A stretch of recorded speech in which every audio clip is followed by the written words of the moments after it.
Bonjour à tous, mon nom c'est Jean-Claude Mendes. Donc aujourd'hui, on va simplement parler de qu'est-ce qu'un vrai chrétien. On ne va pas parler de absolument toutes les évidences de ce qu'un chrétien, mais on va mentionner quelques aspects, quelques évidences qui mentionnent que quelqu'un est réellement un chrétien. Un chrétien, c'est quoi?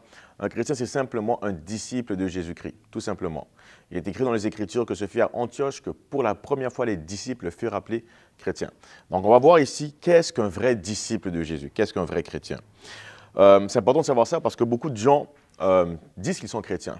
On le lit sur les réseaux sociaux, sur Instagram, sur plusieurs plateformes. Est-ce que ça fait de quelqu'un un chrétien? Est-ce que c'est parce que quelqu'un le dit tout simplement qu'il l'est? Il est écrit dans Matthieu chapitre 7 à partir du verset 21. C'est Jésus qui parle et il dit « Ceux qui me disent « Seigneur, Seigneur » n'entreront pas tous dans le royaume des cieux, mais celui-là seul qui fait la volonté de mon Père qui est dans les cieux. Plusieurs me diront ce jour-là, Seigneur, Seigneur, n'avons-nous pas prophétisé par ton nom? N'avons-nous pas chassé des démons par ton nom? N'avons-nous pas fait beaucoup de miracles par ton nom? Alors je leur dirai ouvertement, je ne vous ai jamais connu. Retirez-vous de moi, vous qui commettez l'iniquité. » On voit quoi ici? On voit des gens qui confessaient Jésus-Christ de leur bouche, qui mentionnaient de leur propre bouche, Seigneur, Seigneur, des gens qui confessent simplement. Mais Jésus dit, je ne vous ai jamais connu. Jamais. Il n'a pas dit, je ne vous connais plus. Ou bien, non, il a dit, je ne vous ai jamais connu. Nous n'avons jamais été en relation, nous n'avons jamais été en rapport, vous et moi. Retirez-vous de moi, vous qui quoi? Vous qui commettez l'iniquité. Et comment est-ce qu'on reconnaît un chrétien? Est-ce que c'est simplement par sa confession, la confession de sa bouche? Bien sûr que non. Dieu dit dans sa parole, ce peuple m'honore des lèvres, mais leur cœur est éloigné de moi. Beaucoup de gens se disent, enfants de Dieu, se disent chrétiens, mais en réalité, ils ne font que honorer Dieu de leurs lèvres. Ils ne font que dire gloire à Dieu, ils connaissent les termes, ils connaissent les chants, mais leur cœur est éloigné de Dieu. Pourquoi? Parce que dans leur cœur, il n'y a rien d'autre que le péché, que la haine, que la critique, il y a l'impudicité, il y a l'amertume, il y a la colère, il y a tellement de choses, et la liste est longue, dans leur cœur, mais leurs lèvres vont honorer Dieu, mais leur cœur est éloigné.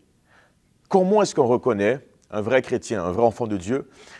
Dans le même chapitre de Matthieu, c'est clair, Jésus dit, vous les reconnaîtrez par leurs fruits. Chapitre 7, verset 20, c'est donc à leurs fruits que vous les reconnaîtrez. C'est à leurs fruits. La première chose qu'il faut savoir, c'est qu'un chrétien, c'est d'abord quelqu'un qui est né de nouveau, qui est né de l'esprit. Si je parle à quelqu'un que je lui demande, ça fait combien de temps est-ce que tu es chrétien? Depuis combien de temps es-tu enfant de Dieu? Et si cette personne me répond, depuis que je suis petit, depuis que je suis né, il y a de fortes chances que cette personne n'est en réalité jamais née de l'esprit. Quand vous lisez l'Évangile selon Jean, à partir du premier chapitre, c'est clair. À tous ceux qui l'ont reçu, en parlant de la parole faite chair, donc Jésus-Christ, à tous ceux qui l'ont reçu, à ceux qui croient en son nom, il leur a donné le pouvoir de devenir enfants de Dieu. Donc on devient enfants de Dieu, lesquels sont nés non du sang, non de la volonté de la chair, ni de la volonté de l'homme, mais de la volonté de Dieu. On devient enfant de Dieu, donc on ne naît pas enfant de Dieu. Voilà, on devient enfant de Dieu et on l'est pas de la volonté de l'homme. Donc, ce n'est pas un homme qui va décider pour toi si tu es un enfant de Dieu, pas de la volonté du sang ou de la chair. Ce n'est pas parce que tes parents ont été chrétiens ou que tu es d'une famille avec un arrière-plan chrétien que ça fait de toi un chrétien. Même si intellectuellement, tu sais que Jésus-Christ est mort sur une croix, qu'il est enseveli, qu'il est ressuscité. Le diable aussi le sait. Donc, ce n'est pas ça qui fait de toi un chrétien. On le devient maintenant par la volonté de Dieu et ça, c'est simplement par la foi en Jésus-Christ. Et quand vous lisez le chapitre 3 de Jean, c'est pour ça que Jésus va dire « À moins qu'un homme ne naisse de nouveau, il ne peut voir le royaume des cieux. » Donc, ce n'est pas la première naissance qui est une naissance physique, une naissance biologique qui fait de toi un chrétien, mais c'est une nouvelle naissance, une naissance spirituelle, voilà, qui fait de toi maintenant un enfant de Dieu. Donc, tu es devenu un enfant de Dieu. Et cette personne qui est un véritable disciple va se manifester par des fruits. Elle va le prouver par des fruits. Et on peut me dire, ben, attention, le fruit de l'esprit, il faut une maturité pour ça. Ce n'est pas tous les chrétiens qui forcément vont manifester le fruit de l'esprit. Mais je ne parle pas du fruit de l'esprit en ce moment. Quand Jésus dit, vous le reconnaîtrez par leurs fruits, on ne parle pas nécessairement du fruit de l'esprit.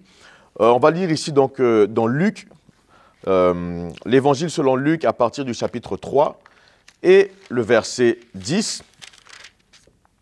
Il est écrit ici, donc c'est Jean-Baptiste qui parle en disant « Produisez donc des fruits dignes de la repentance et ne mettez pas en vous-même et ne vous mettez pas à dire en vous-même « Nous avons Abraham pour père ». Car je vous déclare que de ces pierres, Dieu peut susciter des enfants à Abraham. Déjà même la cognée est mise à la racine des arbres. Et là, il dit, tout arbre qui ne produit pas de bons fruits sera coupé et jeté au feu. Voilà, donc produisez donc des fruits dignes de la repentance. Quand on parle de fruits, on parle d'abord des fruits dignes de la repentance. Mais qu'est-ce qu'un fruit digne de la repentance? Et c'est ce que les gens maintenant ont demandé à Jean-Baptiste. La foule l'interrogeait disant, mais que devons donc nous faire? Et c'est là qu'il leur répondit que celui qui a 2 tuniques partage avec celui qui n'en a point. Et celui qui a de quoi manger agisse de même. Il vint aussi donc des publicains pour être baptisés et lui dire, maître, mais que devons-nous faire? Donc les publicains maintenant, des publicains qui étaient des gens qui profitaient, donc des précepteurs d'impôts, donc des juifs qui travaillaient à la solde des Romains pour percevoir donc l'impôt des juifs. Et beaucoup de ces gens-là étaient connus, étaient réputés parce qu'ils en prenaient toujours plus que ce qu'ils devaient prendre pour mettre dans leur poche. Donc c'était des gens, des voleurs. Donc déjà, ils n'avaient pas beaucoup l'estime des Juifs, mais ils étaient réputés pour être des gens de mauvaise vie, des voleurs. Ils prenaient beaucoup plus d'argent que de ce qu'ils devaient pour s'enrichir. Donc les publicains viennent maintenant pour être baptisés et lui dire, « Maître, mais que devons-nous faire ?» Il leur répondit, « N'exigez rien au-delà de ce qui vous a été donné. » Donc des soldats aussi lui demandèrent, « Mais que devons-nous faire ?» Il leur répondit, « Ne commettez ni extorsion, ni fraude envers personne, et contentez-vous de votre solde. » Voilà. Donc il leur dit de façon pratique quels sont les fruits dignes de la repentance. En d'autres mots, lorsque quelqu'un est né de l'Esprit, lorsque quelqu'un a été convaincu par le Saint-Esprit, a été transformé par la puissance du Saint-Esprit, cette personne, naturellement, va produire des fruits dignes de la repentance. Si tu étais quelqu'un qui autrefois faisait de la fraude, faisait de l'argent illégal, de l'argent sale, et qu'avec ça, tu t'es acheté des biens, tu t'es acheté une voiture, tu t'es acheté par exemple toutes sortes de biens de grande valeur, si tu es réellement né de l'Esprit, il est impossible qu'aujourd'hui, que tu puisses être à l'aise en roulant avec une voiture qui a été acquise avec de l'argent sale. Les œuvres dignes de la repentance pour toi, ça va être de vendre ta voiture et de donner l'argent aux pauvres. C'est là que les gens vont dire « Waouh, il y a vraiment quelque chose qui s'est passé avec cette personne. Elle a vendu sa voiture, elle a donné son argent. » Et cette personne dira « Bien sûr, parce que cet argent, je l'ai acquis avec de l'argent sale, donc elle n'est pas digne d'être possédée par un enfant de Dieu. Absolument pas. Ce sont des fruits dignes de la repentance et ces choses éblouissent les gens. Ces choses font en sorte que waouh, il y a vraiment quelque chose qui s'est passé. Parce que jusqu'à ce qu'on voit des fruits dignes de la repentance, normalement, on va juste dire « Bon, elle dit qu'elle est chrétienne. » Mais c'est lorsqu'on voit une évidence dans la vie. Les fruits dignes de la repentance, c'est quoi? C'est que tu traînais avec des mauvaises personnes, tu avais des mauvais amis, mais du jour au lendemain, tu coupes ça, tu arrêtes, tu dis non, parce que ces personnes m'influencent à faire de mauvaises choses, donc je ne veux rien savoir de mauvaises relations. Les mauvaises compagnies corrompent les bonnes mœurs, corrompent les bonnes habitudes, les fruits dignes de la repentance. Si tu étais quelqu'un qui était habitué à mal parler aux gens, qui était habitué à manquer de respect, du jour au lendemain, ça change. Tu dis, je ne veux plus manquer de respect aux gens, je ne veux plus mal parler aux gens, je veux parler avec respect. Des fruits dignes de la repentance. Si tu étais quelqu'un qui était habitué à voler de l'argent là où tu travailles, du jour au lendemain, ça arrête. Et tu vas même avouer tes fautes à tes patrons en disant que hier, j'étais ainsi, aujourd'hui, je suis devenu comme ça. Mais ça, c'est à cause de la puissance du Saint-Esprit, c'est à cause de l'Évangile. Des fruits dignes de la repentance, mes amis. Un chrétien va d'abord produire des fruits dignes de la repentance. Ça, c'est parmi les premiers signes d'abord qu'on sait qu'il y a vraiment quelque chose qui s'est passé dans le cœur de l'homme. Une foi doit être visible. Visible. Ce n'est pas simplement quelque chose de personnel que tu gardes pour toi, parce qu'aujourd'hui, on dit souvent ça. La foi, de toute façon, c'est personnel, on la garde pour soi, absolument pas. Le salut est personnel. Mais la foi doit être démontrée. Démontrez. Jésus a dit que votre lumière luise parmi les hommes, afin qu'ils voient vos bonnes œuvres et qu'ils glorifient votre Père à cause de ces œuvres. La foi doit être visible parmi tous, doit être évidente au milieu de tous. Et l'une des évidences d'une foi authentique, ce sont les fruits ou les œuvres dignes de la repentance. C'est exactement ça qu'également Paul a prêché. Quand vous lisez Actes, Paul va arriver jusqu'à dire, dans Actes chapitre 26, il vient devant le roi Agrippa et il lui présente le message qu'il a prêché. Qu'est-ce qu'il lui dit? Il lui dit d'abord à ceux de Damas. Il dit, puis à Jérusalem, dans toute la Judée et chez les païens, j'ai prêché la repentance et la conversion à Dieu, mais il ne s'arrête pas là. Et il dit, mais avec des œuvres dignes de la repentance. Avec des œuvres dignes de la repentance. C'est ce qu'il a annoncé. Ce n'est pas simplement croyant en Jésus. Non, c'est croyant en Jésus et démontrez-le. Voilà le message de l'Évangile, le message que Paul a prêché. Et c'est ça que nous devons prêcher. Et la première des choses qu'on doit voir chez un enfant de Dieu, ce sont les œuvres dignes de la repentance. Un changement radical dans ta vie, dans ta façon de parler, dans ta façon de faire, dans ce que tu possèdes, dans tout. On voit un changement radical. Les œuvres dignes de la repentance. Une autre évidence d'un enfant de Dieu, c'est que cette personne, naturellement, aura la soif pour la parole de Dieu. Vous allez aller avec moi donc, dans 1 Pierre, à partir donc, du chapitre 2. On va commencer par le verset 1. « Rejetant donc toute malice et toute ruse, la dissimulation, l'envie et toute médisance. » Donc, on voit déjà des mauvaises habitudes qu'on rejette. Voilà. Il parle à des enfants. Il dit à des enfants, voilà, des gens qui ne sont pas encore à un stade de maturité spirituelle, forcément. Mais il dit, rejetant donc toute malice et toute ruse, la dissimulation, l'envie et toute médisance, donc fruit de la repentance, il dit maintenant, désirez comme des enfants nouveau-nés le lait spirituel et pur, afin que par lui vous croissiez pour le salut. Lorsqu'un bébé naît physiquement, honnêtement, une femme n'a pas besoin de le convaincre, n'a pas besoin de le pousser à vouloir le lait. Elle ne fait que présenter le sein et le bébé naturellement va boire le lait. Naturellement, c'est inné. On n'a pas besoin de lui enseigner ça. Voilà, ça c'est un désir, c'est une soif qui naît naturellement lorsque vous êtes né de nouveau. Ce n'est pas quelque chose qu'on enseigne, honnêtement. Si quelqu'un est là et est réellement né de l'esprit et que cette personne n'a aucun désir, aucune soif pour la parole de Dieu, c'est très très dangereux et elle devrait se questionner. Tout le monde devrait se questionner d'ailleurs. Quand vous lisez 2 Corinthiens, Paul il explique aux Corinthiens, examinez-vous vous-même pour voir si vous êtes dans la foi. Donc quelqu'un qui n'a aucun désir, ça veut dire qu'on lui parle de la Bible, des Écritures, de la parole, des paroles de Jésus-Christ et que ça ne lui dit absolument rien. Ça ne lui excite même pas un peu, ça ne lui donne même pas envie. Cette personne devrait vraiment se remettre en question. Il dit « Désirez comme des enfants nouveau-nés le lait spirituel et pur, afin que par lui vous croissiez pour le salut. » Donc, un enfant de Dieu, normalement, qui vient de naître de nouveau, a une passion pour la parole de Dieu, a un désir pour la parole de Dieu. Elle veut être abreuvée. Il dit « Le lait spirituel et pur, afin que par lui vous croissiez pour le salut. » Mais il ne s'arrête pas là. Il dit « Si vous avez goûté que le Seigneur est bon. » Le psaume 34, verset 9. Venez et goûtez comment le Seigneur est bon. Donc il dit, si vous avez goûté que le Seigneur est bon, si vous l'avez goûté, désirez maintenant, comme des enfants nouveau-nés, le lait spirituel et pur, afin que par lui, vous croissiez pour leur salut. Moi, je ne crois pas. Je ne crois pas au fait de forcer quelqu'un à entendre la parole, de forcer un homme, de forcer une femme à être des disciples ou quoi que ce soit, à être baptisé, toutes formes de choses. Toutes les pratiques que l'on fait aujourd'hui, toutes les œuvres que l'on fait aujourd'hui en Jésus-Christ, on ne peut pas le forcer à quelqu'un. Non, on l'expose.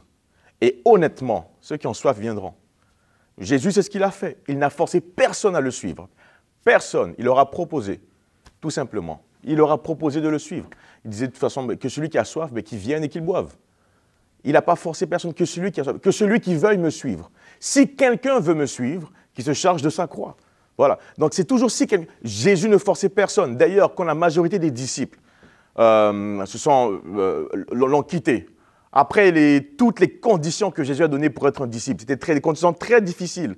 Très, très difficiles. À un moment donné, il dit que celui qui va avoir la vie doit manger ma chair et boire mon sang. Et après, à un moment donné, les disciples se disent, mais ces paroles sont dures, mais qui peut l'écouter? Et une grande partie sont partis. Qu'est-ce que Jésus a fait? Jésus les a laissés passer. Il les a laissés partir. Il n'a pas dit non, attendez, finalement, on peut revoir certaines choses, on peut donner un cadre pour que vous puissiez vous sentir plus confortable. Non, il y a trop de monde qui part. Aujourd'hui, beaucoup de gens auraient fait ça. Jésus les a laissés partir. Et d'ailleurs, il s'est retourné vers les autres, ses autres disciples, donc ses apôtres, pour leur dire, mais vous non plus, vous ne partez pas? Il dit quoi? Vous aussi, vous voulez rester. C'est comme si qu'il leur encourage même à partir s'ils veulent. Il dit, vous non plus, vous ne partez pas? Mais ils disent quoi? Attention, Pierre va dire, Seigneur, tu as les paroles de la vie. Et nous avons cru et nous avons connu que tu es le Christ, le Saint de Dieu. Donc, la raison, c'était quoi? C'était, tu as les paroles de la vie. Les paroles de la vie. Désirez comme des enfants nouveau-nés le lait spirituel et pur, c'est la parole de Dieu. Afin que par lui, vous croissiez pour le salut, si vous avez goûté que le Seigneur est bon. Vous devez désirer ce lait spirituel et pur. Normalement, un enfant de Dieu, encore une fois, il a une soif pour la parole. Comme un bébé désire, il va même pleurer si on ne lui donne pas le sein. Il va pleurer, si on ne lui donne pas le biberon, il le voudra, il le désirera. C'est inné, c'est biologique, c'est dans son ADN. Et c'est dans l'ADN de la personne qui est née de l'esprit de vouloir la parole de Dieu comme nourriture. Elle en veut, sinon elle va mourir. Sinon elle va s'assécher. Sinon elle va être faible. Elle a besoin de la parole de Dieu pour croître, pour grandir. Elle en a besoin et ce n'est même pas optionnel. C'est une absolue obligation pour l'enfant de Dieu. Voilà. Donc, une autre évidence pour quelqu'un qui est né de l'esprit, c'est le désir et la soif pour la parole de Dieu. Waouh! Il y a tellement de choses comme ça et ça m'excite. Je suis passionné par ça parce que toutes ces choses, c'est des choses que j'ai vécues, par lesquelles je suis passé également. Et c'est des choses que je vois également dans la vie de frères et de sœurs qui chaque jour, par la grâce, par la puissance du Saint-Esprit, naissent de nouveau et démontrent l'évidence d'une nouvelle naissance. Et c'est de ça qu'on se réjouit. Voilà. Une autre évidence pour quelqu'un qui est né de l'Esprit, c'est quoi?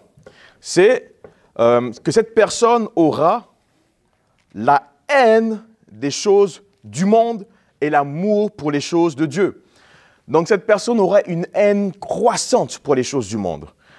1 Jean, donc le premier épître de Jean, à partir du chapitre 2, verset 15, Jean nous dit ici, donc, n'aimez point le monde, ni les choses qui sont dans le monde. Et si quelqu'un aime le monde, l'amour du Père n'est point en lui. Attention, si quelqu'un aime le monde, l'amour du Père n'est point en lui. Car tout ce qui est dans le monde, donc la convoitise de la chair, la convoitise des yeux et l'orgueil de la vie, ne vient point du Père, mais vient du monde. Et le monde passe, et sa convoitise aussi, mais celui qui fait la volonté de Dieu demeure éternellement. Quand on parle du monde ici, on ne parle pas du monde dont Jésus parle dans Jean 3,16, car Dieu a tant aimé le monde. Quand Jésus dit car Dieu a tant aimé le monde, en d'autres mots, c'est car Dieu a tant aimé les êtres humains, la race humaine. Ici, quand on parle du monde, on ne parle pas de la race humaine. Tu vois, on parle d'un système qui est défini par 3 choses. Donc, c'est un système.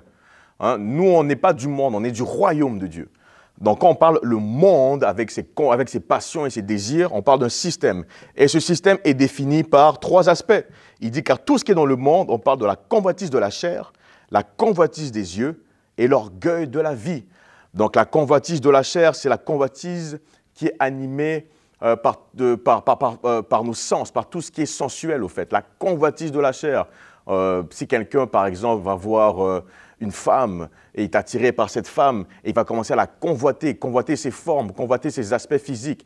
Quelqu'un, par exemple, va être attiré par de l'alcool, quelqu'un va être attiré par de la drogue, quelqu'un va être attiré... Voilà, donc ça, c'est la convoitise de la chair. C'est tout ce qui est animé, au fait, par nos sens. Ce sont des passions sensuelles perverties. Voilà, exactement, des passions sensuelles complètement perverties. On voit ici donc la convoitise des yeux. Donc, ce que tes yeux vont regarder, ce que tes yeux vont voir. Tu vois une belle voiture, tu vois une grande maison, tu vois de l'argent et ça va attiser en toi maintenant une convoitise. C'est des choses que tu vas chercher, la cupidité. Tu vois, donc c'est tout ça au fait, la convoitise des yeux. On voit ici quoi? Donc, et l'orgueil de la vie, le désir d'être grand parmi les grands de ce monde, le désir d'être riche parmi les riches de ce monde, le désir d'être important, d'être reconnu. C'est l'orgueil de la vie, un orgueil qui est complètement vain.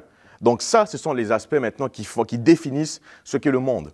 Mais un chrétien maintenant, lorsqu'il naît de l'esprit, il commence à haïr ces choses, mais commence maintenant à développer un amour constant pour les choses que Dieu aime, pour l'humilité, pour la sagesse, pour l'amour de Dieu, pour la patience. Il commence à développer un amour maintenant pour l'évangile, pour le salut des âmes. Il commence à développer maintenant un désir pour renoncer à soi-même, pour complètement disparaître afin que Christ lui-même puisse croître. Parce qu'il réalise que tout en lui, au fait, tout ce qui est de lui ne vient pas de Dieu. Donc il veut que tout soit effacé complètement et que tout ce qui est de Jésus-Christ maintenant puisse paraître en lui. Voilà pourquoi Paul dit que j'ai été crucifié avec le Christ. Voilà, ce n'est plus moi qui vis, mais c'est Christ qui vit en moi. Et la vie que je vis maintenant dans la chair, je la vis par la foi au Fils de Dieu qui m'a aimé et qui s'est livré lui-même pour moi. Voilà, un enfant de Dieu maintenant, il refuse tout ce qui est du monde. Il y a un amour maintenant qui est croissant pour les choses de Dieu. Un amour croissant pour les choses de Dieu. Lorsque vous lisez Jean, en retournant l'évangile selon Jean, à partir du verset 14, du chapitre 14, verset 21, Jésus dit, donc celui qui a mes commandements et qui les garde, c'est celui qui m'aime. Et celui qui m'aime sera aimé de mon Père, je l'aimerai et je me ferai connaître à lui. Celui qui a mes commandements et qui les garde, c'est celui qui m'aime. Celui qui a mes commandements et qui les garde, c'est celui qui m'aime. Lorsqu'un enfant est né de Dieu, il aime les commandements du Seigneur. Il a un désir de lui obéir. Il a un désir de le suivre. Attention, ce qu'il faut savoir, c'est que cette personne, honnêtement, ce n'est pas que toute sa vie, elle ne va jamais faillir. Non. Il faut savoir une chose, c'est que le chrétien, et je vais le répéter encore, c'est que le chrétien peut pécher, honnêtement. Le chrétien, il va même arriver de pécher. Mais ce n'est plus un style de vie. Ce n'est plus du tout un style de vie. Il peut pécher, il peut tomber, mais c'est une marche, c'est une croissance dans laquelle Dieu maintenant nous éduque, dans laquelle Dieu nous discipline, dans laquelle Dieu maintenant, avec sa parole qui est en nous, fait en sorte que constamment, jour après jour, mois après mois, année après année, on se tend maintenant vers la perfection qui est en Jésus-Christ. Quoique dans ce monde, je ne crois pas qu'on y arrivera, qu'on aura atteint la perfection ici-bas, mais un jour, lorsque nous serons complètement débarrassés de ce corps mortel, de la chair, effectivement, nous serons semblables à lui parce que nous le verrons tel qu'il est. Et c'est à ce moment que nous allons maintenant revêtir l'immortalité. Mais pendant que nous sommes ici, nous sommes en pleine croissance. Et ça fait partie du processus qu'on appelle la sanctification. En pleine croissance maintenant dans cette marche où on apprend maintenant à marcher dans la sainteté, où Dieu maintenant nous apprend à marcher maintenant dans l'amour, dans l'obéissance à sa parole. C'est lui qui fait cela en nous.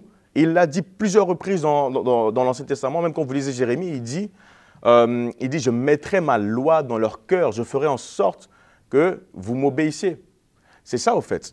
Donc, par l'œuvre de la grâce en nous, il fait en sorte maintenant qu'on aime. Autrefois, on n'avait aucun intérêt à lui obéir. On ne voulait pas lui obéir. C'était un fardeau, c'était pesant sur nous. Mais non. Alors qu'on sait très bien que l'amour de Dieu consiste à obéir, à suivre ses commandements, et ces commandements ne sont pas pénibles. La parole de Jésus-Christ, pour un enfant de Dieu, n'est pas pénible. Les commandements, obéir à Jésus-Christ, pour nous, c'est comme du miel. Pour nous, c'est doux à entendre, obéir à Jésus. C'est un désir, c'est tout ce qu'on veut. Nous sommes devenus ses esclaves, nous sommes devenus ses enfants, nous sommes devenus ses disciples. Mais il est devenu notre maître. Donc, nous avons un désir de lui obéir. Et ces commandements, les commandements pour un enfant de Dieu, de Jésus, ne sont pas pénibles. On veut simplement une chose, c'est l'obéir. Vous lisez ici également, dans 1 Jean, chapitre 3, à partir du verset 5, « Or, vous le savez, Jésus est apparu pour ôter les péchés et il n'y a point en lui de péché. Quiconque demeure en lui ne pêche point. Quiconque demeure en lui ne pêche point. Quiconque pêche ne l'a pas vu et ne l'a pas connu. Petits enfants, que personne ne vous séduise. Celui qui pratique la justice est juste, comme lui-même est juste. Et celui qui pêche est du diable, car le diable pêche dès le commencement. Et le Fils de Dieu apparut afin de détruire les œuvres du diable. Donc, quiconque est né de Dieu ne pratique pas le péché, parce que la semence de Dieu demeure en lui, et il ne peut pécher parce qu'il est né de Dieu. Il dit, attention, il dit donc que personne ne vous séduise. Vous allez entendre toutes sortes de choses aujourd'hui en disant que maintenant, tu peux être un chrétien et vivre dans le péché et te plaire dans le péché, parce que de toute façon, on est tous des pécheurs. Ben non, jamais, non. Nous ne sommes pas des pécheurs. Un enfant de Dieu n'est pas un pécheur. Un enfant de Dieu est juste et déclaré saint. Pas à cause de nos mérites, à cause des mérites de Jésus-Christ et du sang versé à la croix lorsqu'il a pris nos fautes et qu'il a été condamné à notre place et que par la foi en lui, nous avons reçu maintenant le Saint-Esprit qui fait en sorte que nous prenons part maintenant à sa nature à lui. Nous n'avons plus la nature pécheresse.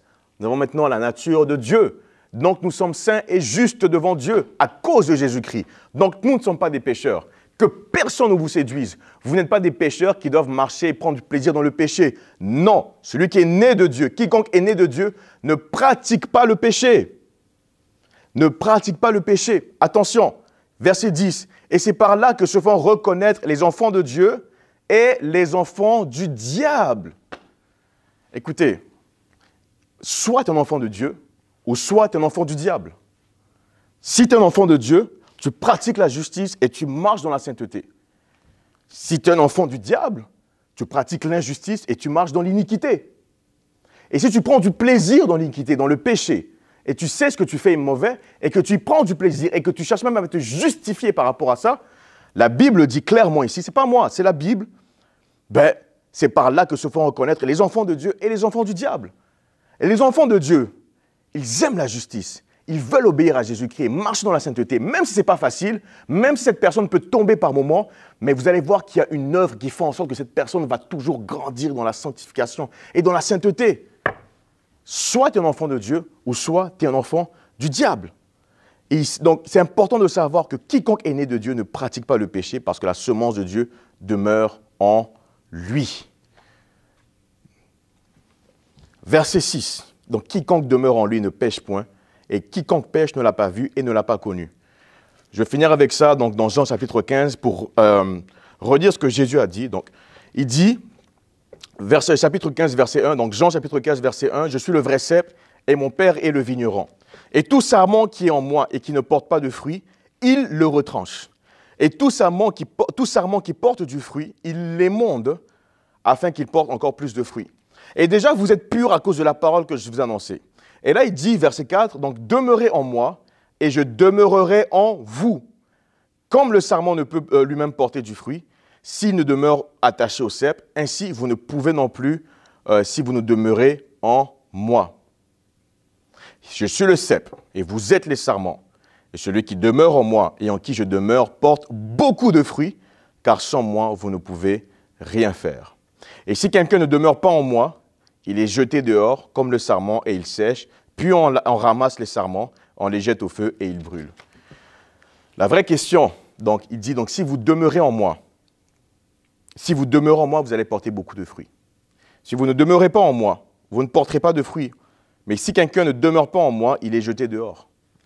Et il dit quoi ici? Donc 1 Jean chapitre 3, verset 6, « Quiconque demeure en lui ne pêche point. » Donc, c'est-à-dire ne vit pas dans le péché, on le voit plus tard, donc ne pratique pas le péché. Et quiconque pratique le péché ne l'a pas vu et ne l'a pas connu.